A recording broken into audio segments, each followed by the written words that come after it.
A crazy conservative war has broken out with the Daily Wire, Ben Shapiro versus Matt Walsh, and not a few others joining in the brawl, all over the Odyssey. That's right, Christopher Nolan has created chaos in the conservative circles. Today we'll tell you who's right, who's wrong, and what's been going on all along with the Odyssey.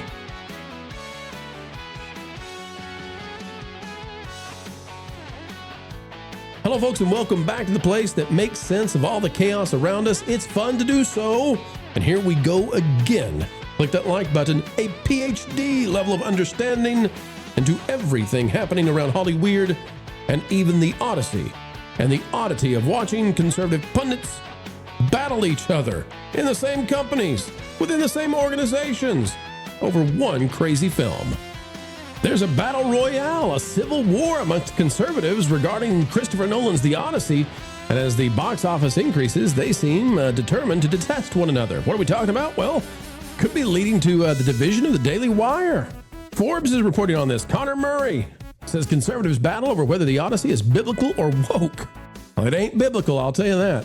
It says some conservative commentators led by billionaire Elon Musk have slammed Christopher Nolan's hit The Odyssey over his choice to hire a diverse cast to bring Homer's epic poem to the screen, but others like Ben Shapiro and Lara Trump are backing Nolan and praising the film.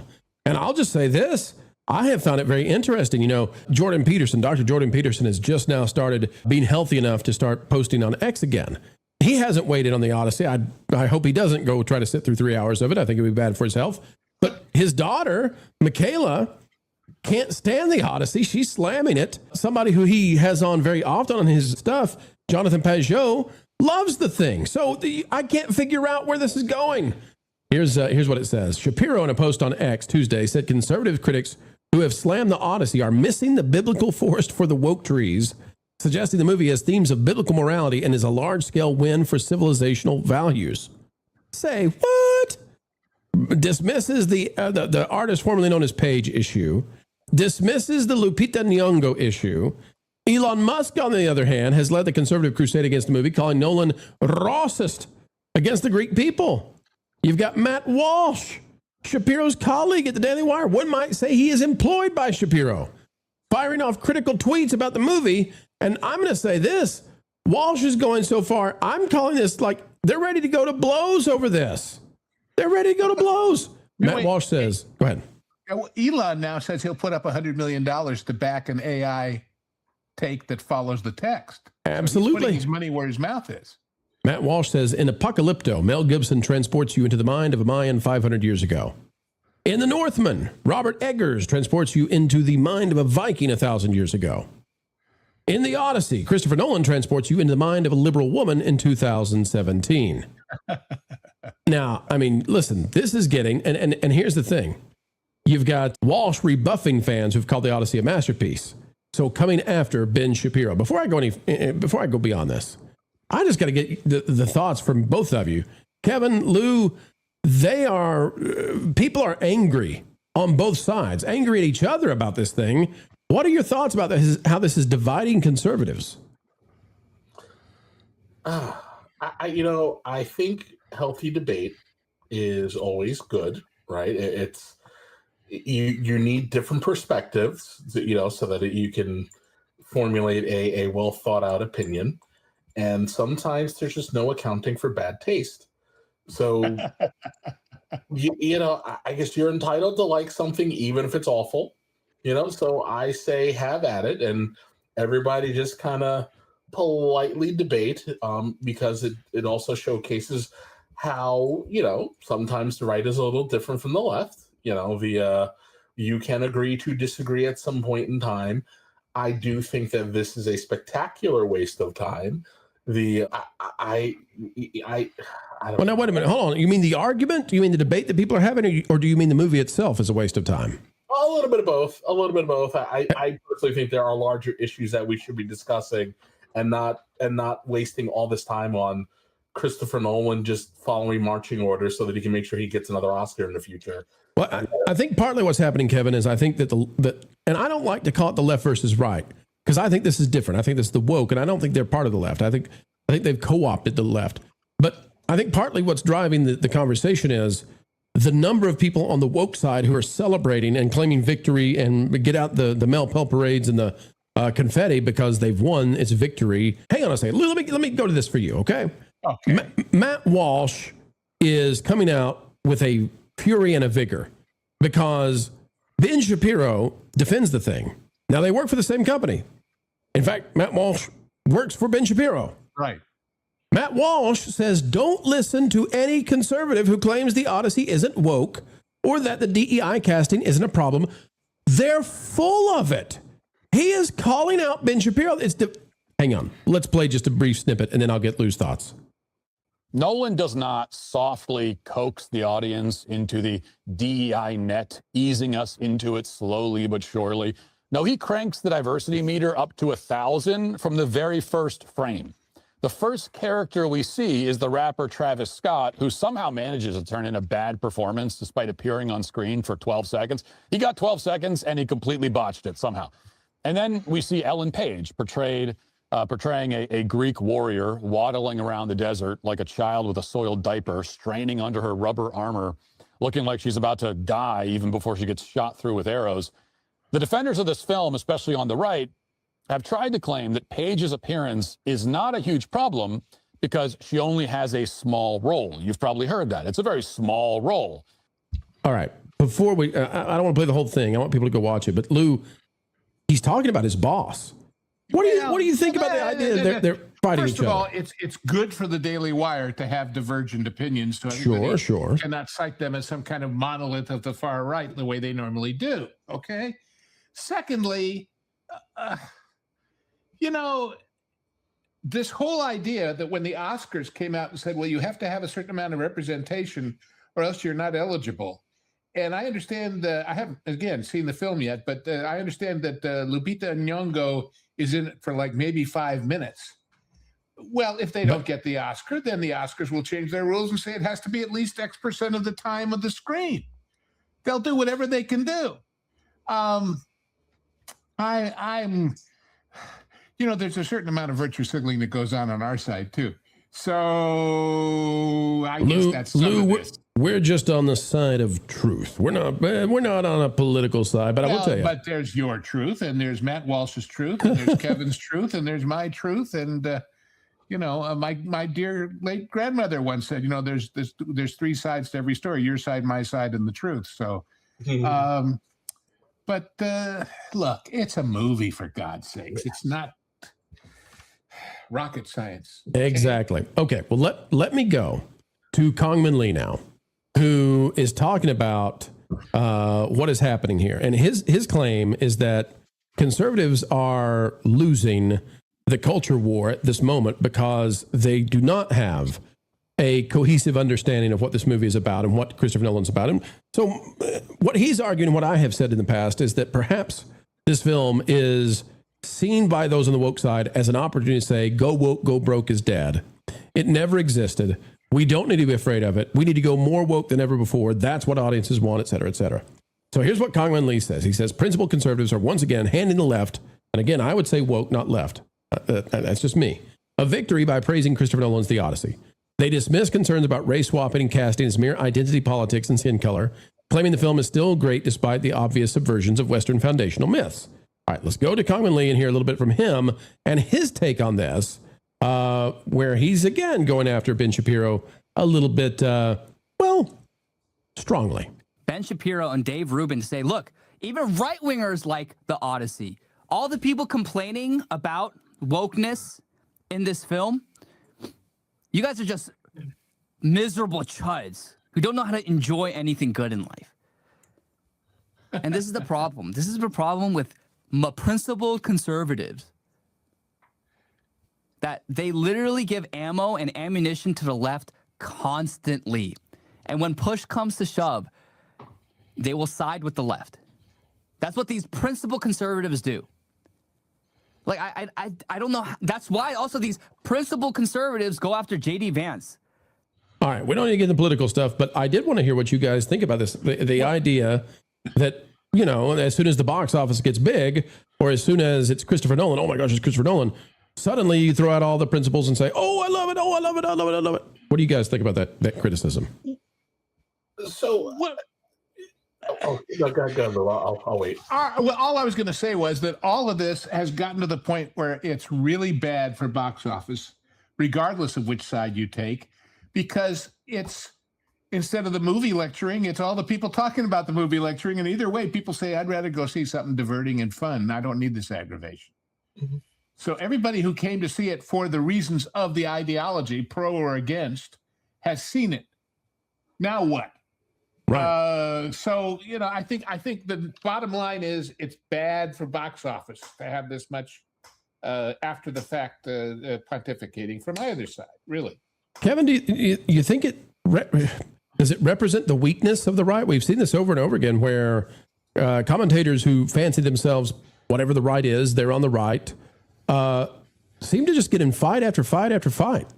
Like, especially, in the last year, they just nonstop poking and pinching and twisting and turning. And that doesn't seem to be what happens on the woke side. I'm not talking about classical liberals, but on the woke side, man, they march in step. They're monolithic. Yeah, well, that's it. Yes, on the woke side, the wokesters, it is a hive mind. So they are the Borg. They do, they do what they are told when they are told and how they are told to do it. On the other side, yes, you do have. When I look at the discussion of this movie, I do think that people are correct. If you want to get down and talk about the merits of what happened with this film, I am a firm believer that this should have been called Christopher Nolan's Odyssey, not the Odyssey. If you're going to tell me that you're making a movie about the Odyssey, I'm expecting fidelity to the text, at least as we understand the text. I know blah blah blah got passed down, blah blah blah. But as I read it in high school, that is what I'm expecting to see on the screen. And yes, the Armand Assante version that came on NBC all those years ago that had Vanessa Williams. There is a difference between casting the right actor for the job and then jam packing it full of the diversity. So yes, I do think that there is merit in saying there is a desire. We've got to be honest, right? When you look on the not woke side, there is just a dearth of leadership right now. You've got a lot of voices jockeying for position. You've got a lot of people who've lost their flipping minds, and you're seeing a lot of people who are being exposed. But right now, because of all this chaos, there is no leadership, and when that happens, you start seeing people, frankly, be desperate for attention and popularity. And yes, I do agree that some of these opinions, to me, in my opinion, are not genuine. I think that they are going, oh, look, it's Christopher Nolan. And we, the good thing to do right now is to say, hey, look, not all conservatives think like this. I'm the good one. And we see this problem. We look at Republicans, right? I say there's this desire to, the media, for the sake of let's turn this into an 80s movie, an 80s teen movie. The conservatives, for all intents and purposes, are the fat girl standing up against the wall at the dance, and they're hoping that the media, the good-looking jock, wants to dance with them. And in reality, it's always going to be Carrie at the end, and you're going to get covered in pig's blood, and they're all going to laugh at you. But they keep hoping that that they're gonna magically turn into Jennifer Lee Cook once someone takes their glasses off. Right. It's kind of hard to say who's being honest and who actually liked the movie. Again, there's no accounting for bad taste. Yeah, entertainment is subjective, and then there are some people who are I guess almost reverse virtue signaling. And it should be called out because you should take umbrage with some of the decisions that were made for this movie. So let's talk about that for a minute real quick, because if we go to Criticalist, where I think we've got the most accurate review scores, you got more than 200 votes, and 47% is the average score for the Odyssey. Okay? Whatever you might think about that score, and by the way, this is mirrored on Metacritic, it's mirrored on IMDb. You don't see this on Rotten Tomatoes. I'll let people figure that out on their own, why they think that might be. But this is not the greatest movie ever. I don't understand why some of these commentators are acting like it's the greatest movie ever when it features these stunt casting efforts that are meant to be very woke. And then they come out and they say, oh, it's the best movie I've seen in years. Or like Jonathan Pajot saying, oh, it's a return to Christianity. It's like, what are you talking about? Like, what are you talking about? So if they liked it, that's fine. If they didn't like it, that's fine. I didn't give it a terrible score. I didn't give it a great score. I get a 6.5. I'm higher than the people on Criticless. But I'm not going to come out and say, oh, man, this is the greatest movie I've ever seen, because it's not. And so if you do that, that's where the criticism is coming from folks who say, oh, come on. Oh, come on. You know, like... Let's face it. If it had cost $75 million, it wouldn't matter. Mm-hmm. It carries with it a certain obligation to be the greatest movie, because if it isn't, we made a big mistake spending all that money, which it may turn very well out to be.